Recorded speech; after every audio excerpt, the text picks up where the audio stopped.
فلا أقسم بمواقع النجوم وإنه لقسم لو تعلمون عظيم إنه لقرآن كريم في كتاب مكنون لا يمسه إلا المطهرون تنزيل من رب العالمين.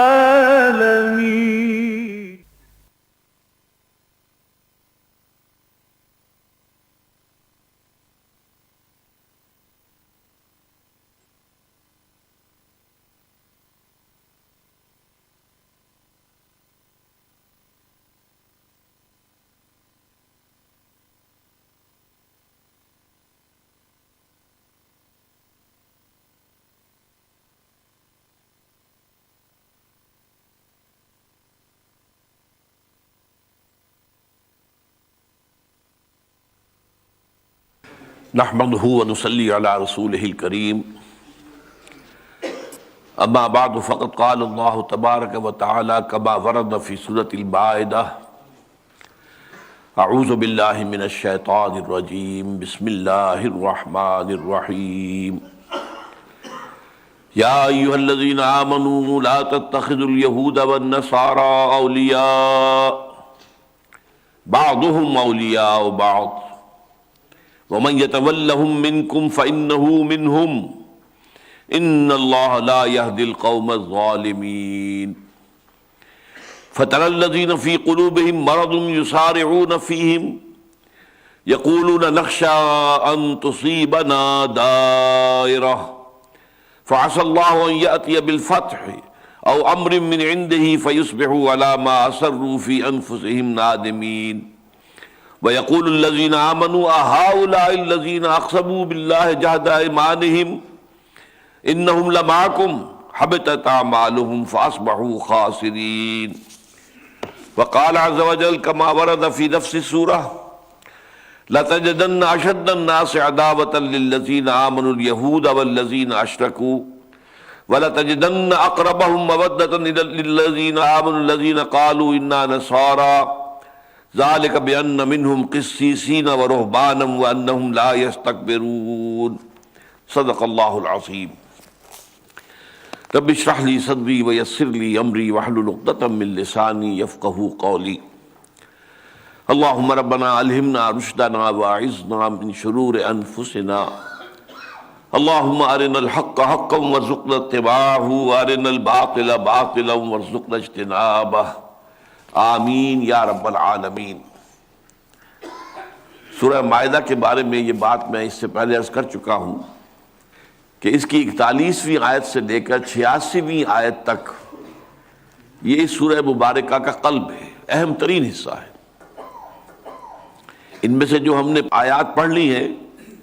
ان میں جو 7واں رکوع تھا، جو 7 آیات پر مشتمل تھا، وہ بعض اعتبارات سے قرآن مجید کا اہم ترین مقام ہے، یہ کہ وہاں 3 مرتبہ فرمایا وَمَن لَّمْ يَحْكُم بِمَا أَنزَلَ اللَّهُ فَأُولَٰئِكَ هُمُ الْكَافِرُونَ وَمَن لَّمْ يَحْكُم بِمَا أَنزَلَ اللَّهُ فَأُولَٰئِكَ هُمُ الظَّالِمُونَ وَمَن لَّمْ يَحْكُم بِمَا أَنزَلَ اللَّهُ فَأُولَٰئِكَ هُمُ الْفَاسِقُونَ جو لوگ اللہ کی اتاری ہوئی شریعت کے مطابق فیصلے نہیں کرتے وہی تو کافر ہیں، وہی تو ظالم اور مشرک ہیں، وہی تو فاسق اور نافرمان ہیں۔ تو گویا کہ شریعت کے بارے میں، اور پھر اس میں وہ آیت بھی آئی لِكُلٍّ جَعَلْنَا مِنكُمْ شِرْعَةً وَمِنْهَاجًا، اللہ تعالیٰ نے مختلف رسولوں کے ذریعے سے اپنی مختلف شریعتیں ذرا اختلاف کے ساتھ نازل کی ہیں۔ منہاج بھی رسولوں کا ایک دوسرے سے مختلف ہمیں نظر آتا ہے۔ ہمارے لیے اصل دلیل، اصل رہنما اور ہمارے اوپر اصل حجت جو ہے وہ منہاج محمدی ہے اور شریعت محمدی علیہ صاحب الصلاۃ والسلام۔ اب یہ جو حصہ ہے جو آج ہم پڑھنے لگے ہیں، 3 آیات اس میں سے میں نے آپ کو تلاوت کر کے سنائی ہیں، 51، 52، 53، اور پھر چونکہ خاص مسئلے میں جو آیت نمبر 51 میں بات آئی ہے اس سے ذرا ایک مختلف بلکہ بعض اعتبارات سے متضاد رائے آئی ہے اسی سورہ مبارکہ کی آیت نمبر 82 میں، تو اس پر بھی گفتگو ہوگی، لہذا میں نے اس کی بھی تلاوت کی ہے۔ اب آئیے پہلے ان 3 آیات کا حق ادا کریں۔ یا ایھا الذین آمنوا، اہل ایمان، یا اے ایمان کے دعوے دارو، لا تتخذوا الیہود والنصارى اولیاء، یہودیوں اور عیسائیوں کو اپنے دوست مت بناؤ۔ اولیاء جمع ہے ولی کی، اور ولی بہت ہی جامع لفظ ہے، دوست، مددگار، حامی، پشت پناہ، حمایتی، یہ سارے تصورات جمع کیجئے تو لفظ ولی بنتا ہے۔ لہذا ولی جو ہے اہل ایمان کا،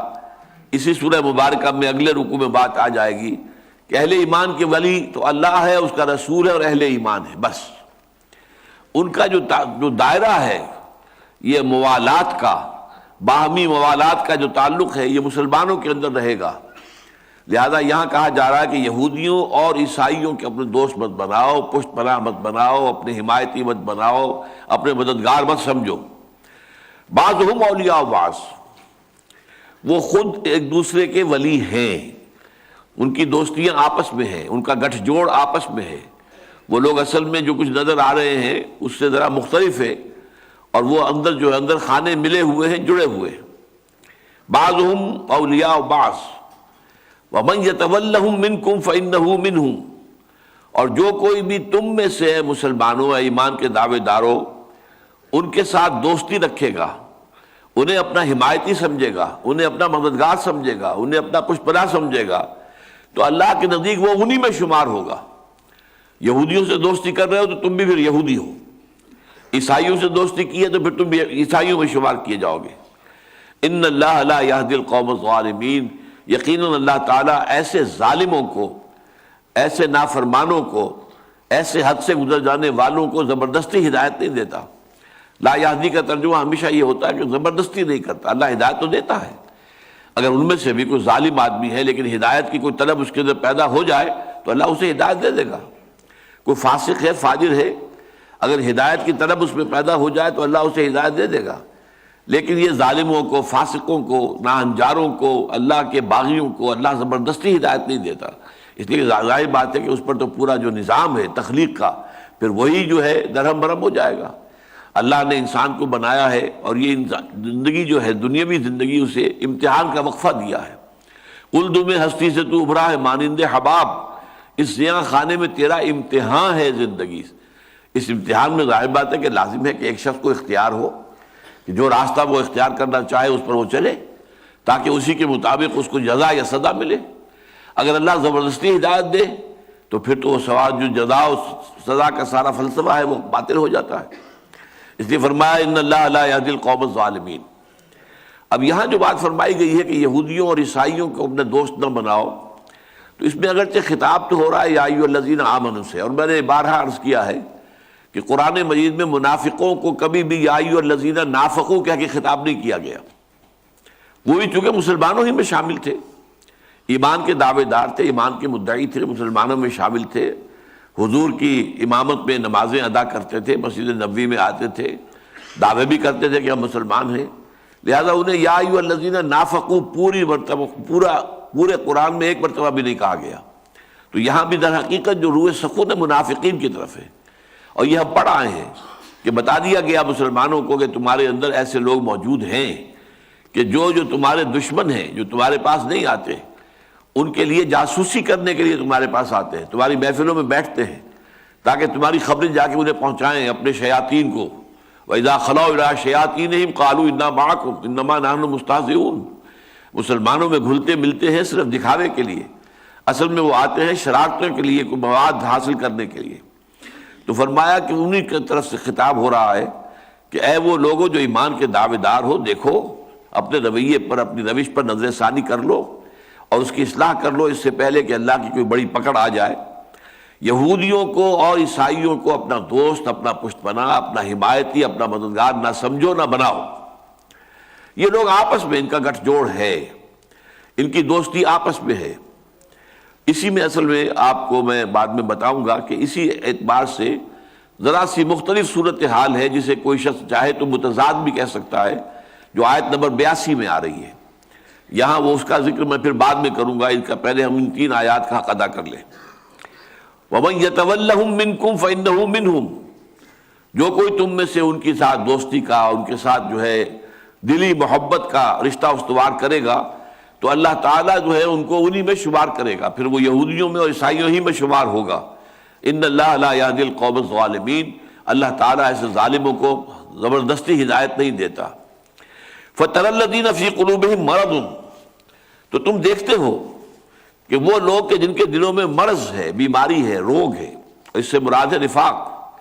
فی قلوبہم مرض فزادہم اللہ مرضا ولہم عذاب علیم بما کانوا یکذبون، وہ مرض جو ہے نفاق کا ہے۔ تم دیکھو گے جن کے دلوں میں مرض ہے، یسارعون فیہم، وہ بھاگ دوڑ کر کے انہی میں گھسنے کی کوشش کرتے ہیں، انہی عیسائیوں سے، یہودیوں سے اپنے تعلق روابط کو استوار کرنے کی اور مضبوط سے مضبوط کرنے کی کوشش کرتے ہیں۔ اس کی وجہ یہ تھی کہ اصل میں تو نہ وہ ان کے ساتھ تھے نہ ان کے ساتھ تھے، ان کا سارا معاملہ تھا اپنے مفادات سے۔ اب انہیں یہ اندازہ جو ہے نہیں ہو رہا تھا کہ یہ جو جنگ چل رہی ہے، اہل ایمان ایک طرف ہیں اور مشرکین عرب دوسری طرف ہیں، اس کا کیا نتیجہ نکلے گا۔ ہو سکتا ہے کہ مسلمانوں کو فائنلی جا کر شکست ہو جائے اور کفار عرب جو ہے، مشرکین عرب، ان کو فتح حاصل ہو جائے، تو ان کے ساتھ ہمیں اپنے کچھ نہ کچھ گڈ آفیسز برقرار رکھنے چاہیے، تاکہ اس وقت جو ہے پھر ان سے کہہ سکیں کہ دیکھیے ہم بھی آپ کے ساتھ تھے، ہم آپ کی مدد کرتے رہے، ہم آپ کو ان کی خبریں پہنچاتے رہے، ہم آپ کے لیے جاسوسی کرتے رہے، تو ہم تو آپ کے جو ہے بڑے فرما بردار رہے ہیں اور بڑے تعاون ہم نے آپ کے ساتھ کیا ہے۔ اور یہ بھی ہو سکتا ہے کہ مسلمانوں کو اللہ تعالیٰ فتح دے دے، فائنل وکٹری جو ہے اہل ایمان کی ہو جائے۔ تو اہل ایمان سے بھی اپنا تعلق بالکل منقطع نہیں کرنا ہے، ان کے اندر بھی جڑ کر رہنا ہے، ان سے بھی کہنا ہے کہ ہم تمہیں میں سے ہیں۔ تو اصل بات کیا تھی، یہ جو ہم اس سے پہلے پڑھا ہے، لا الہ ہؤلاء ولا الہ ہؤلاء، سورہ نساء میں، یہ منافق نہ ان کی طرف ہوتے ہیں نہ ان کی طرف ہوتے ہیں، ان کا سارا معاملہ جو ہے، ان کا قبلہ اور کعبہ جو ہے وہ اپنے مفادات ہے، وہ اپنے مفادات کو دیکھتے ہیں اور اس کی تحفظ کے لیے ان کا یہ طرز عمل ہے کہ وہ ادھر بھی اپنے کچھ نہ کچھ چاہتے ہیں، گڈ آفیسز برقرار رہے، کچھ ان کے ساتھ بھی تعلق رہے، کچھ ان کے ساتھ بھی دوستی رہے، کوئی الیک سلیک رہے، اور ان کے ساتھ بھی تعلق رہے، ان کے ساتھ بھی دوستی رہے، ان کے ساتھ بھی کوئی نہ کوئی معاملات چلتے رہے۔ تو فرمایا فَتَرَى الَّذِينَ فِي قُلُوبِهِم مَرَضٌ يُسَارِعُونَ فِيهِمْ، وہ بڑی کوششیں کر کے، مسارعت کہتے ہیں ایک دوسرے سے آگے نکل کر، کہ میں اس سے بھی بڑھ کر آپ کا فرما بردار ہوں، آپ کا جو ہے میں بہی خواہ ہوں۔ یسارعون فیہم یقولون نخشی ان تصیبنا دائرہ، اور اپنے اس طرز عمل کی جو وہ توجیہ کرتے تھے کہ ہم ایسا کیوں کر رہے ہیں، تو کہتے ہیں، اور یہ کہنا جو ہے یقولون، یہ ضروری نہیں کہ زبان سے کہتے ہوں، بلکہ یہ ان کے دل کے اندر ان کا خیال، اس کو قرآن مجید قول کے لفظ سے تعبیر کر رہا ہے۔ ان کا کہنا یہ ہے، یا یوں ان کا سمجھنا یہ ہے، نخشی ان تصیبنا دائرہ، ہمیں اندیشہ ہے کہ کہیں کوئی بہت بڑی مصیبت ہمارے اوپر نہ آ پڑے۔ دائرہ، کوئی شے کہ جو محیط ہو جائے، احاطہ کر لے، اور ہمارے اوپر مصیبت جو ہے ایسی آ جائے تو اس سے ہم بچاؤ اپنا کرنا چاہتے ہیں۔ اس بچاؤ کے لیے ہم ان سے ملتے ہیں، جلتے ہیں، ان سے گفتگو کرتے ہیں، ان سے محبت کی پینگیں بڑھاتے ہیں، تو ہمیں چونکہ اندیشہ ہے کہ کہیں ہمیں بہت بڑا نقصان اور بہت بڑا غضب نہ پہنچ جائے۔ اب یہ جو آیات ہیں، یہ ہمارے آج کل کے جو مسلمان حکمران ہیں ان پر 100% راست آتی ہے۔ اس دور کا منافق اور تھا، آج کا منافق اور ہے۔ وہ منافق جو تھے وہ جان بوجھ کر دھوکہ دیتے تھے مسلمانوں کو۔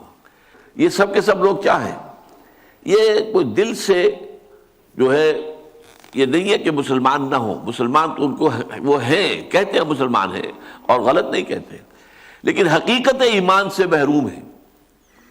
لہذا ان کا معاملہ بھی یہ ہے۔ اب جو معاملہ ہم نے کیا تھا طالبان کے ساتھ امریکہ کی مدد کر کے، وہ گویا کہ ان آیات کا سب سے بڑا، بہت نمایاں اور کھلا اطلاق اس مسئلے پر ہوتا ہے کہ ہم نے مسلمانوں کی ایک حکومت قائم ہوئی افغانستان میں، 80، 85، 90% رقبے پر اس کا قبضہ ہو گیا، اور ہر طرف امن و ایمان کی کیفیت پیدا ہو گئی، کچھ اسلامی احکام بھی نافذ کیے جانے لگے، اور اس کے ثمرات و برکات بھی ظاہر ہونے لگے۔ اس کے بعد جو ہے باطل نے زبردست حملہ کیا، اور ہمیں ایک دھمکی دی، اور ہم ایک دھمکی کے اندر ہی دھمکی میں بیٹھ گیا کہ نباب نمر تھا، دھمکی ہی میں مر گیا، تو یہ صورت ہماری ہو گئی۔ اور ہم نے ایسا جو ہے یو ٹرن لیا ہے۔ پھر آپ کو معلوم ہے کہ اگرچہ طالبان کی حکومت کو ہم نے سپانسر کیا، ہم نے مدد دی، سپورٹ کی بے نظیر بھٹو کی حکومت کے دور میں، اور یہ بابر صاحب جو پیپلز پارٹی کے بڑے لیڈر ہیں صوبہ سرحد سے، وہ اس وقت جو تھے ان کے ذریعے سے مدد ہو رہی تھی، اور اس کے بعد بھی وہ مدد جاری رہی ہے۔ لیکن یہ کہ مشرف صاحب نے ایک ہی دھمکی میں وہ سارا معاملہ جو ہے تلپٹ کر کے رکھ دیا، اور انہوں نے بعد میں کہا بھی کہ ہمیں اندیشہ یہ تھا، کیونکہ دھمکی یہ دے دی گئی تھی کہ تمہیں پتھر کے دور تک پہنچا دیں گے، پھر دوبارہ یہ ساری ترقی وغیرہ جو تمہیں نظر آ رہی ہے بمباریاں کر کے سارا ستیہ ناش کر دیں گے، تمہارا بجلی کا نظام، تمہارا پانی کا نظام، تمہارے یہ سارے مواصلاتی نظام جو ہے ہم بمبارڈ کر کے ان کو ختم کر دیں گے، پھر تم پتھر کے اور جو وہ لوہے کا اور دھاتوں کے دور کا جو زمانہ تھا اس میں تمہیں پہنچا دیں گے۔ اس دھمکی سے ہم نے اپنا موقف تبدیل کیا، اور یہی معاملہ جو ہے باقی تمام مسلمان حکمرانوں کا اس وقت۔ یقولون نخشى ان تصیبنا دائرہ، ہمیں اندیشہ یہ ہے کہ کوئی بہت بڑی مصیبت نہ ہو جائے، ہم اگر طالبان کا ساتھ دیتے یا طالبان کے خلاف امریکہ کی مدد کرنے کو تیار نہ ہوتے تو ہمارا حشر بھی وہ وہی کر دیتا، بلکہ اس سے بھی زیادہ برا کر دیتا۔ اس حوالے سے ہم نے جو ہے اپنا پہلو بچایا ہے، اپنے آپ کو بچانے کے لیے ہم نے ان کے ساتھ یہ دوستی گاٹھی ہے، اور ان کے ایجنٹ بن کر ان سے بھی آگے بڑھ کر کام کرنے کی کوشش کی ہے۔ یہ ہے ان آیات کا جو اطلاق آج کے دور میں ہو رہا ہے، اور یہ میں بعد میں آپ کو بتاؤں گا کہ یہ آیات اصل میں ہیں ہی آج کے لیے۔ جس وقت یہ آیات نازل ہوئی ہیں اس وقت کی صورتحال کچھ مختلف تھی، جو آیت نمبر 82 میں سامنے آتی ہے۔ بہرحال دوبارہ ترجمہ کر لیجئے، یا ایھا الذین آمنوا لا تتخذوا اليہود والنصارى اولیاء، اے ایمان والو یا اے ایمان کے دعوے دارو، جیسا کہ میں نے کہا کہ روح سخن اصلاً جو ہے وہ منافقین کی طرف ہے، اس لیے میں یہ ترجمہ کر رہا ہوں کہ اے ایمان کے دعوے دارو، مت بناؤ یہودیوں کو اور نصرانیوں کو اپنے دوست، ان سے اپنی محبت کی پینگیں مت بڑھاؤ، ان سے اپنے راہ و رسم نہ بڑھاؤ۔ بعضهم اولیاء بعض، ان میں سے بعض جو ہیں دوسرے بعض کے ولی ہیں، آپس میں ایک دوسرے کے ولی ہیں، دوست ہیں، پشت پناہ ہیں، مددگار ہیں۔ یہاں پر ذرا ایک بات نوٹ کر لیجئے کہ قرآن مجید کے دوسرے مقامات سے معلوم ہوتا ہے کہ ان کے ساتھ عام حالات میں کوئی موالات کا معاملہ رکھنا، کوئی تعلقات رکھنا، تجارتی تعلقات ہے یا اور اسی طرح کے کوئی معاملات ہیں، آپس کے کوئی معاہدے ہیں، یہ حرام نہیں ہے۔ حرام دو چیزیں ہیں، ایک تو یہ کہ مسلمانوں کے مفاد کے خلاف ان کے ساتھ دوستی کی جائے، یہ حرام مطلق ہو جائے گی، کیونکہ اس وقت جو معاملہ تھا اس وقت ایک کشمکش جاری تھی، ایک طرف قریش تھے اور مشرکین عرب تھے، دوسری طرف حضور صلی اللہ علیہ وسلم تھے اور صحابہ کرام تھے، تو یہ جو ہے ایک تصادم جاری تھا۔ اس تصادم کی حالت میں اگر کوئی اسلام کا دعوے دار اور مومن ہونے کا دعوے دار جو ہے یہودیوں اور نصرانیوں کے ساتھ تعلقات استوار کرتا تھا تو یہ گویا کہ مسلمانوں کی پیٹھ میں خنجر بھونکنے کے مترادف تھا۔ تو اس حالت میں تو یہ قطعی طور پر حرام مطلق ہے۔ البتہ عام حالات میں یہ ہے کہ ان کے ساتھ تعلقات رکھنا، تجارتی تعلقات، لین دین کے معاملات یا کوئی اور بھی معاہدات ہو سکتے ہوں کوئی بین الاقوامی سطح پر جن سے کسی مسلمان کو کوئی نقصان نہ پہنچ رہا ہو، اسلام کو کوئی نقصان نہ پہنچے، مسلمانوں کو کوئی نقصان نہ پہنچے، تو اس میں اجازت ہے۔ جیسا کہ ہمیں معلوم ہے کہ حضور صلی اللہ علیہ وسلم نے جو مدینے کے یہود کے 3 قبائل تھے ان کے ساتھ صلح کی، میثاق مدینہ، ان کے ساتھ ایک ایسا معاہدہ کیا کہ اگر مدینے پر باہر سے کوئی حملہ آور آئے گا تو ہم سب مل کر ایک گروپ کی حیثیت سے، ایک امت واحدہ کی حیثیت سے ہم ان کا دفاع کریں گے، ان کا مقابلہ کریں گے اور مدینے کا دفاع کریں گے۔ تو یہ بات ہے، ظاہر بات ہے کہ یہ ان کے ساتھ ایک معاہدے کی شکل تھی اور وہ غلط نہیں ہے، وہ اسلام کے مفاد کے لیے تھی، اہل ایمان کے مفاد کے لیے تھی، وہ کسی مسلمان طاقت کے خلاف نہیں تھی، اسلام کے یا ایمان کے خلاف نہیں تھی۔ اسی طرح ایک اور معاملہ جو ہے وہ بھی استثناءات کے اندر آ جائے گا، وہ یہ کہ اس مضمون کی ہم مضمون ایک آیت جو ہے وہ سورہ آل عمران میں ہے جو ہم پڑھ چکے ہیں، لا يتخذ المؤمنون الكافرین اولیاء من دون المؤمنین وَمَن يَفْعَلْ ذَلِكَ فَلَيْسَ مِنَ اللَّهِ فِي شَيْءٍ إِلَّا أَن تَتَّقُوا مِنْهُمْ تُقَاةً وَيُحَذِّرُكُمُ اللَّهُ نَفْسَهُ وَإِلَى اللَّهِ الْمَصِيرُ۔ اہل ایمان کو نہیں چاہیے کہ وہ کافروں کو اپنے ولی بنائے۔ اب کافروں میں اہل کتاب بھی آ گئے اور مشرکین بھی آ گئے، لیکن جیسا کہ میں نے عرض کیا کہ مشرکین سے بھی حضور نے ایک معاہدہ کیا تھا۔ صلح حدیبیہ کیا تھی؟ مشرکین مکہ کے ساتھ ایک معاہدہ تھا، 10 سال تک نو وار پیکٹ، یہ 10 سال تک ہمارے مابین جو ہے وہ امن رہے گا، نہ ہم آپ پر حملہ آور ہوں گے نہ آپ ہم پر حملہ آور ہوں۔ یہ معاہدہ تھا جو کیا ہے مشرکین مکہ کے ساتھ حضور نے صلی اللہ علیہ وسلم، اور اس کی اتنی شان قرآن مجید میں بیان ہوئی کہ انا فتحنا لک فتحا مبینا، اے نبی ہم نے تو آپ کو ایک بڑی صاف اور صریح اور کھلی فتح عطا کر دی ہے۔ کہ قریش نے جب آپ کے ساتھ معاہدہ کیا تو گویا کہ انہوں نے یہ مان لیا کہ اب اے محمد آپ صلی اللہ علیہ وسلم اور آپ کے ساتھی they are a power to reckon with, اب انہیں گویا کہ تسلیم کر لیا گیا۔ معاہدے کا مطلب کیا ہے؟ دو فریق جب کسی معاہدے میں شریک ہوتے ہیں تو گویا کہ ایک دوسرے کو تسلیم کر کے معاہدہ کرتے ہیں۔ تو گویا کہ پہلی مرتبہ مشرکین مکہ نے حضور صلی اللہ علیہ وسلم اور اہل ایمان کو تسلیم کر لیا۔ یہ تسلیم کیا جانا آپ کو معلوم ہے کہ یہ کتنی بڑی اہمیت کی بات ہوتی ہے۔ ایک زمانہ میں تھا کہ کوئی مسلمان ملک کسی بھی حالت میں اسرائیل کو تسلیم کرنے کو تیار نہیں تھا۔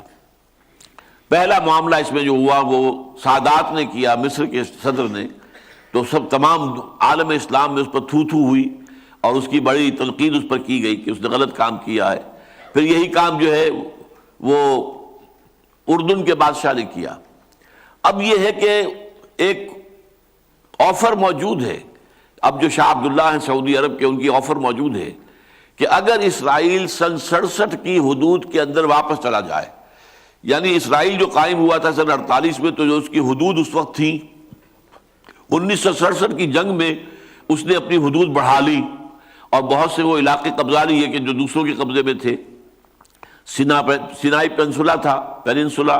وہ تو سادات نے معاہدہ کر کے اور اس قیمت پر کہ ہم تمہیں ریکگنائز کر رہے ہیں تو وہ واپس لے لیا۔ گولان ہائٹس ہیں جو شام سے اس نے فتح کیے تھے، جھپٹ لیے تھے، اور پورا ویسٹ بینک جو ہے سب سے زیادہ گنجان آباد علاقہ جو ہے یہ اردن کے پاس تھا، لیکن اردن نے شکست کھائی اور یہ علاقہ جو ہے وہ اسرائیل کے قبضے میں آ گیا۔ تو اب شاہ عبداللہ کی طرف سے یہ آفر دی گئی تھی اور کسی عرب ملک نے اس کے خلاف بات نہیں کی ہے کہ اگر اسرائیل یہ تمام علاقے چھوڑ کر جو اس نے 1967 کی جنگ میں ہتھیائے تھے، اگر وہ واپس اپنی انہی حدود کے اندر چلا جائے کہ جو حدود 1948 میں اس کی تاسیس کے وقت قائم کی گئی تھی، تو ہم سب اسے تسلیم کر لیں گے۔ لیکن یہ معاملہ یہ ہے کہ آج بھی آپ کو معلوم ہے کہ حماس جو ہے وہ تسلیم کرنے کو تیار نہیں ہے، اور اسرائیل کے ساتھ ان کی گفتگو شنی جب ہوتی ہے تو سب سے پہلی بات جو کہتے ہیں اسرائیلی وہ یہ کہ پہلے ہمیں تسلیم کرو، پھر تمہارے ساتھ کوئی معاملہ ہوگا۔ بہرحال میں نے عرض یہ کر رہا تھا کہ یہ تسلیم کرنا بہت بڑی بات ہوتی ہے۔ تو در حقیقت صلح حدیبیہ میں مشرکین عرب نے، جو گویا کہ بے تاج بادشاہ تھے، مشرکین مکہ جو ہیں وہ عرب کے بے تاج بادشاہ تھے، انہوں نے گویا کہ حضور صلی اللہ علیہ وسلم اور اہل ایمان کی قوت کو تسلیم کر لیا۔ تو اس اعتبار سے یہ نہیں ہے کہ کسی بھی حالت میں کوئی معاہدہ اہل کتاب سے یا کفار سے نہیں ہو سکتا۔ اہل کتاب سے حضور نے کیا، مدینے کے جو یہودی تھے ان کے ساتھ، میثاق مدینہ کے نام سے مشہور ہے، اور مشرکین مکہ کے ساتھ کیا جو صلح حدیبیہ کے نام سے مشہور ہے۔ لیکن یہ ہے کہ یہ کسی مسلمان طاقت کے خلاف، کسی مسلمان قوم کے خلاف، کسی مسلمان گروہ کے خلاف یا اسلام کے خلاف یہ اتحاد نہیں ہونا چاہیے۔ یہ جو معاملہ ہوا افغانستان میں وہ اس دوسری کیٹیگری کا تھا۔ وہاں ایک مسلمانوں کی حکومت تھی، مسلمان قوم آباد تھی، ان کی ایک حکومت تھی، اور حکومت بھی ایسی تھی کہ اس کا رٹ جو ہے وہ چل رہا تھا تقریباً پورے ملک میں، 80، 85، 90% علاقہ ان کے زیر نگین تھا، اور ہر پورے علاقے کے اندر امن و امان قائم تھا، حکومت پوری طریقے سے قائم تھی، ویریلی ان دی سیڈل۔ تو اس حالت میں اس پر حملہ کر کے اور اس کو تتر بتر کیا گیا طالبان کو، تو یہ یقیناً ایسی بات تھی کہ اس حالت میں تو کوئی صاحب ایمان تصور ہی نہیں کر سکتا کہ وہ ان کے خلاف کسی طاقت کی اور کسی قوت کی مدد کرے، خواہ وہ طاقت کتنی بھی بڑی نظر آتی ہو۔ اس لیے کہ سب سے بڑی طاقت تو اللہ کی ہے،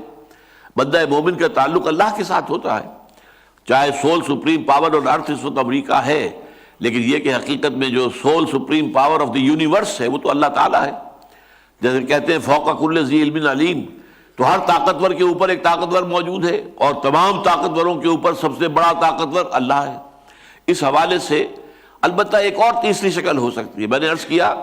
کہ ایک شکل یہ ہے کہ نہ تو کوئی مسلمان کے خلاف کوئی معاملہ ہو رہا ہو اور نہ ہی اسلام کے خلاف، تو کوئی معاہدہ جو ہے کرنا، آپس کے تعلقات جو ہیں ان کو استوار کرنا، وہ کوئی غلط بات نہیں ہے۔ اور ایک یہ ہے کہ کسی مسلمان قوت جو ہے اس کے خلاف معاملہ ہو رہا ہو، تب قطعاً اس کی اجازت نہیں ہے کہ کوئی معاہدہ کیا جائے اور مسلمانوں کے خلاف کسی مشرکین یا یہودیوں یا عیسائیوں کی مدد کی جائے۔ ایک تیسری شکل یہ ہے کہ مسلمان کہیں پر کمزور ہو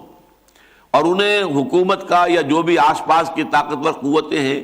ان کا اندیشہ ہو، اور یہ محسوس کرتے ہوں کہ ہم ان کا مقابلہ کرنے کی پوزیشن میں نہیں ہیں، تو ان سے ظاہری طور پر ایک ظاہری دوستی کا تعلق استوار کر لیں۔ یہ ہے وہ جو سورہ آل عمران کی آیت میں آیا ہے، لا يتخذ المؤمنون الكافرین لا يتخذ المؤمنون الكافرین اولیاء من دون المؤمنین۔ اہل ایمان کافروں میں سے کسی کو اپنا ولی نہ بنائیں، اپنے پشت پناہ، ساتھی، مددگار، محبت کرنے والا نہ بنائیں، اہل ایمان کو چھوڑ کر یا اہل ایمان کے خلاف۔ وَمَن يَفْعَلْ ذَلِكَ فَلَيْسَ مِنَ اللَّهِ فِي شَيْءٍ، اور جو کوئی یہ حرکت کرے گا تو پھر اس کا اللہ کے ساتھ کوئی تعلق نہیں۔ آج جو ہم نے آیت پڑھی اس میں یہ ہے کہ وَمَن يَتَوَلَّهُم مِّنكُمْ فَإِنَّهُ مِنْهُمْ، جو کوئی بھی تم میں سے ان کے ساتھ دوستی اور دلی محبت کا تعلق استوار کرے گا، پھر اللہ کی نگاہوں میں وہ انہی میں شمار ہوگا، وہ بھی یہودیوں میں اور عیسائیوں میں شمار ہوگا۔ وَمَن يَفْعَلْ ذَلِكَ فَلَيْسَ مِنَ اللَّهِ فِي شَيْءٍ إِلَّا أَن تَتَّقُوا مِنْهُمْ تُقَاةً، ہاں اگر تم ان سے بچنے کے لیے، کسی کے شر سے بچنے کے لیے بھی بسا اوقات جو ہے وہ انسان اس کی کوئی تھوڑی سی ظاہری طور پر کوئی اس کا کوئی عزت کر دیتا ہے، کوئی مدارات جس کو کہتے ہیں اردو زبان میں مدارات، تو بعض وقت کوئی ظاہری مدارات کی حد تک، لیکن یہ کہ اس کو بھی پھر جب آگے کھینچ لیا جائے ربڑ کی طرح تو پھر یہ اہل تشیع کا تقیہ بن جاتا ہے کہ دل میں تو آپ سمجھتے ہیں ان کے خیال کے مطابق، نعوذ باللہ من ذالک، قطعاً یہ بات صحیح نہیں ہے کہ حضرت علی یہ سمجھتے ہو کہ حضرت ابو بکر صدیق کی خلافت جو ہے وہ غاصبانہ ہے اور غلط ہے اور باطل ہے اور ظالم ہے، اور پھر بھی تعاون کر رہے ہو، اور حضرت عمر کی خلافت جو ہے غلط ہے اور باطل ہے اور پھر بھی تعاون کر رہے ہو، اور تعاون بھی اس درجے کا کہ حضرت عمر فرماتے ہیں لولا علی لہلک عمر، اگر علی نہ ہوتے تو عمر تو ہلاک ہو جاتا رضی اللہ تعالی عنہما۔ اس کی وجہ کیا تھی؟ آپ کو معلوم ہے حضرت عمر کے زمانے میں اس تیزی کے ساتھ جو ہے دارالاسلام کی حدود بڑھی ہے، اتنا بڑا علاقہ آ گیا ہے کہ اس کا انتظام کرنا کوئی آسان کام نہیں تھا۔ یہ حضرت علی تھے رضی اللہ تعالیٰ عنہ جنہوں نے وہ سارا انتظامی معاملہ سنبھالا ہے۔ یعنی یوں سمجھیے کہ آج کی اصطلاح میں ہم کہہ سکتے ہیں کہ ہوم منسٹر یا یہ کہ چیف سیکریٹری جو تھے اس حکومت کے خلافت راشدہ میں حضرت عمر کے دوران وہ در حقیقت حضرت علی تھے۔ سارے دیوان انہوں نے مرتب کیے ہیں، سارے رجسٹر انہوں نے مرتب کیے ہیں، آبادی جو ہے اس کا سینسس کیا ہے، سارا معاملہ کیا حضرت علی نے رضی اللہ تعالیٰ عنہ۔ تو حضرت عمر فرماتے ہیں کہ لولا علی لہلک عمر، اگر علی نہ ہوتے اور ان کا یہ تعاون نہ ہوتا میرے ساتھ تو میں تو ہلاک ہو جاتا، یہ ساری ذمہ داری میں کیسے سنبھالتا۔ تو یہ ایک بالکل دوسری بات ہے کہ یہ سمجھا جائے کہ یہ سارا تقیہ میں ہو رہا تھا، قطعاً نہیں، معاذ اللہ ثم معاذ اللہ ثم معاذ اللہ۔ البتہ یہ کہ کسی وقت عارضی طور پر مجبوری میں، جیسے کہ آپ کو معلوم ہے کہ مجبوری میں جان بچانے کے لیے کلمہ کفر بھی کہا جا سکتا ہے، قرآن مجید میں صریح اجازت دی گئی ہے، لیکن یہ کہ دل کے اندر جو ہے کوئی کیفیت نہ آئے کفر کی، زبان سے کوئی کلمہ کفر کہہ کے اپنی جان بچا لی جائے تو اجازت ہے، اگرچہ رخصت ہے، یہ عزیمت نہیں ہے، لیکن رخصت جو ہے وہ بھی جائز تو ہوتی ہے نا۔ آپ کے علم میں ہے کہ یہ 3 افراد کا خاندان جو تھا، حضرت سمیہ رضی اللہ تعالی عنہ اور ان کے شوہر یاسر رضی اللہ تعالی عنہ اور ان دونوں کے بیٹے حضرت عمار ابن یاسر، ان تینوں پر شدید ترین تشدد کیا، ٹارچر انتہائی درجے کا، جس کا کہ آپ تصور بھی نہیں کر سکتے، اور آخر میں تنگ آ کر کہا کہ ایک دفعہ تم کہہ دو کہ ہاں ان بتوں میں بھی کچھ حقیقت ہے، یہ بھی ہیں، کسی درجے میں ہم مانتے ہیں، میں تمہیں چھوڑ دوں گا۔ لیکن حضرت یاسر، حضرت سمیہ دونوں نے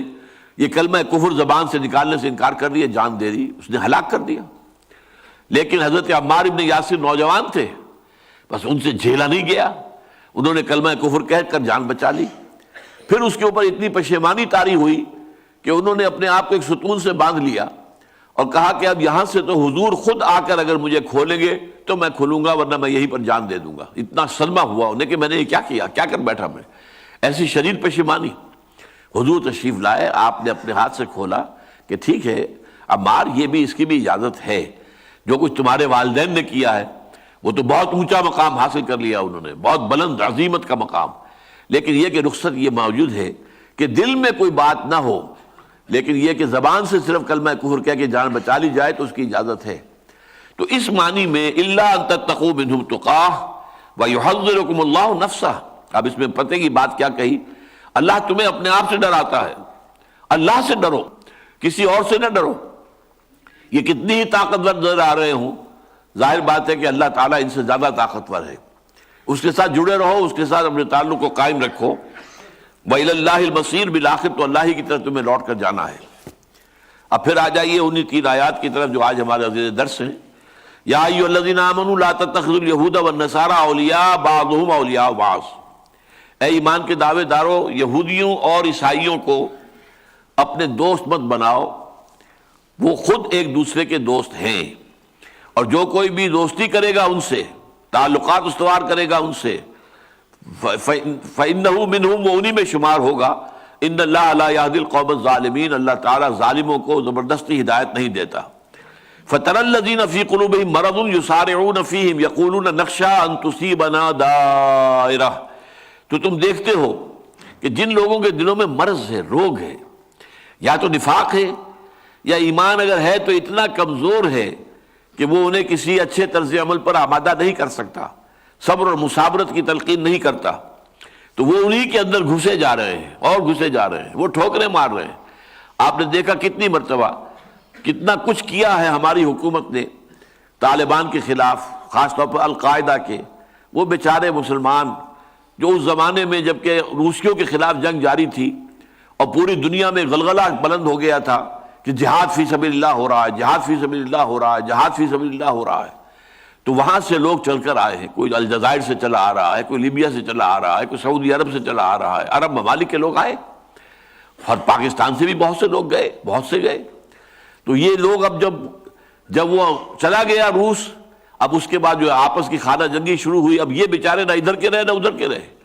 انہیں معلوم تھا کہ اگر اپنے ملکوں کو واپس جائیں گے تو وہاں تو ایجنٹ بیٹھے ہوئے امریکہ کے، وہ ہمیں فوراً پکڑ کر اور جیل میں ٹھونس دیں گے، لہذا وہ یہاں رہنے پر مجبور تھے۔ وہ منتظر رہے کہ کوئی شکل بہتری کی نکل آئے، اللہ نے پیدا کر دی، وہ طالبان اٹھ کھڑے ہوئے، اور طالبان کو اللہ تعالیٰ نے فتح عطا کی اور بہت آسانی کے ساتھ ان کے لیے راستہ ہموار کر دیا۔ تب ان کے لیے دوبارہ پھر ایک موقع ہو گیا کہ طالبان کے خلاف جو کام کر رہے تھے شمالی اتحاد والے، پھر ان کے خلاف جنگ ہوئی، انہوں نے حصہ لیا۔ اب اس کے بعد جب وہ معاملہ ختم ہو گیا، اب امریکہ صاحب آ گئے، اور ان کے بعد اب بیچارے یہ کہاں جائیں، یہ کوئی پاکستان میں آ کے پناہ لی ہے، کچھ جو قبائلی علاقے کے اندر آ کر پناہ لی ہے، لیکن یہ کہ ایک ایک کو پکڑ کر جس طریقے سے پیش کیا گیا ہے اور وہ گوانٹانامو بے میں ان کو پہنچایا گیا ہے،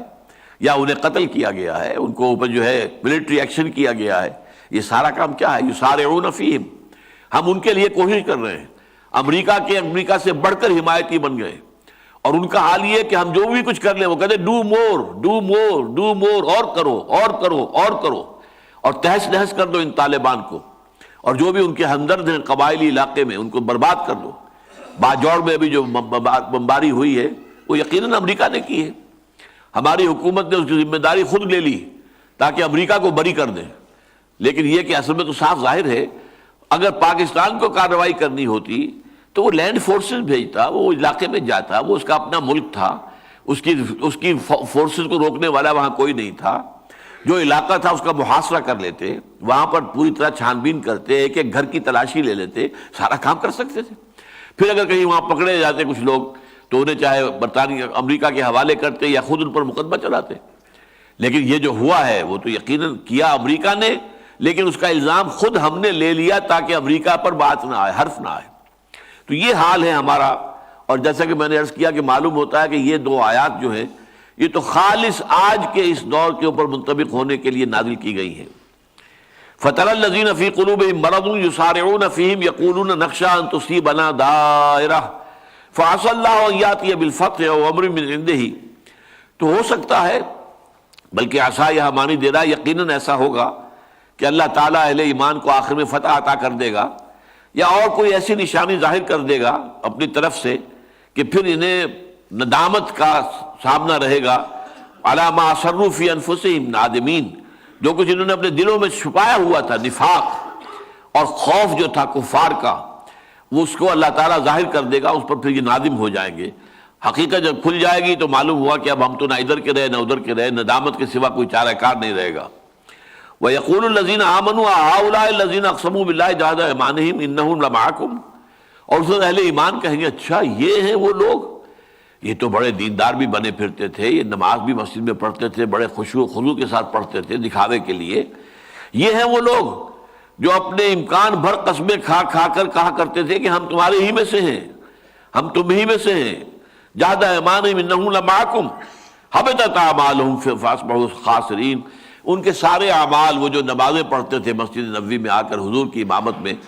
اور بھی جو کچھ کام وہ کرتے ہوں گے، دل پر جبر کر کے جو انفاق کرتے ہوں گے اللہ کے راستے میں، جو زکوٰۃ ادا کرتے ہوں گے مجبوراً، ان سب کے عمل جو ہیں وہ سارے کے سارے عمل حبط ہو جائیں گے، ضائع ہو جائیں گے، ان کا کوئی اجر و ثواب انہیں نہیں ملے گا، اور وہ فَأَصْبَحُوا خَاسِرِينَ، اور وہ خسارے والے ہو کر رہیں گے۔ اب آئیے جو آیت میں نے آیت نمبر 82 پڑھی تھی، اس میں ایک نقشہ ذرا مختلف سامنے آ رہا ہے۔ لَتَجِدَنَّ أَشَدَّ النَّاسِ عَدَاوَةً لِلَّذِينَ آمَنُوا الْيَهُودَ وَالَّذِينَ أَشْرَكُوا، تم لازماً دیکھو گے کہ اہل ایمان کے ساتھ عداوت میں، دشمنی میں، بغض میں سب سے زیادہ شدید ہیں دو، یہود اور جو مشرکین ہیں، مشرکین مکہ، مشرکین عرب اور یہودی، یہ تو ہیں مسلمانوں کے شدید مخالف، دشمنی میں سب سے زیادہ سخت۔ وَلَتَجِدَنَّ أَقْرَبَهُم مَّوَدَّةً لِّلَّذِينَ آمَنُوا الَّذِينَ قَالُوا إِنَّا نَصَارَىٰ، اور تم دیکھو گے